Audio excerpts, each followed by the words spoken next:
In the heart of a forsaken forest, there lay a decrepit mansion, long abandoned and swallowed by the ravenous embrace of nature. Its once grand facade was now crumbling, vines entangling its lifeless walls and shattered windows reflecting the sorrow of yesteryears. Nobody dared venture near it, for stories whispered of a horrific past, of souls trapped within its walls, endlessly searching for salvation or vengeance.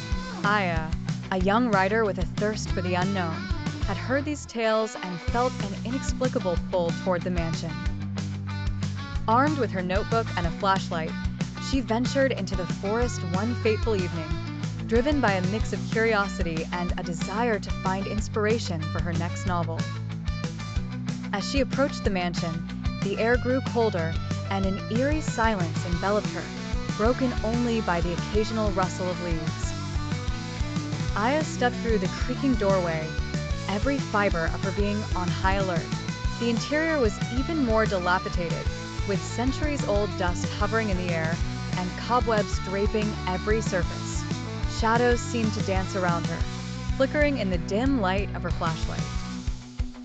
As she explored the mansion's haunted corridors, she stumbled upon an old diary, its pages yellowed and brittle. The spine creaked as she opened it, revealing the final entries of a man named Elias, who had lived there over a century ago.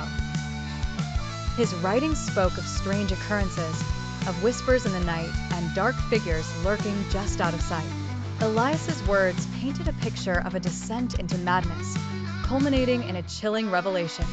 The mansion was alive, feeding on the fear of those within its walls.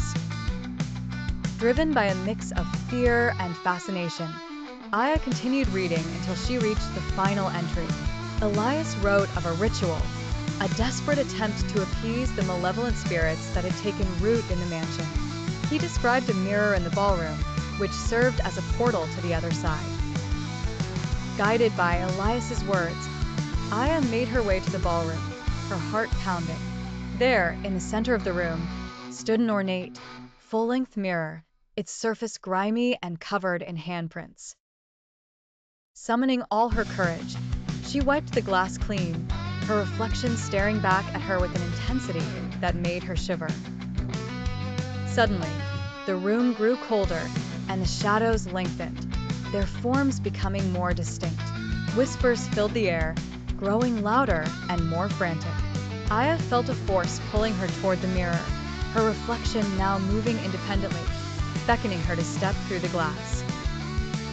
With a final, breath